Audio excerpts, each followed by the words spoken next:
Hey, what's up, guys? So let's solve this one, 2103 rings and rods. So there are rings, and each ring is either green or red, blue, and the rings are distributed across 10 rods from 0 to 9. And you are given strings that 2n describes the n rings and placed in the rods. Every two characters in a ring forms a color position pattern pair. That's used to describe a ring where the first character ice pairs denote the ice ring's color, and the second denoted the position. So for example, B0 means that at 0 there's a blue, B6 means at 6 there's a blue, G0 means that at 0 there's a green, and then we need to return the number of rods that have all three colors.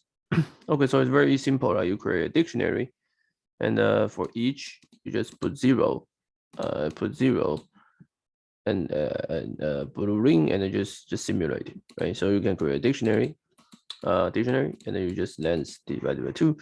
So each ring 2i plus 1, this is a position, right? So if position is not yet empty, it's still empty, then you put position defined to be set of 2i, right? Because this is the first one, and then you otherwise you just add. So I use set because after that I just need to count how many different things on each rod. If there's a 3 of them, that means at least 3 colors. But once you go through it, you can initialize the answer to be 0, and then you go through a dictionary, count how many of them has the length 3. If it has length 3, just add 1 and return an answer. It should be the linear, right? Because you just go through the array once. Okay, see you guys next videos.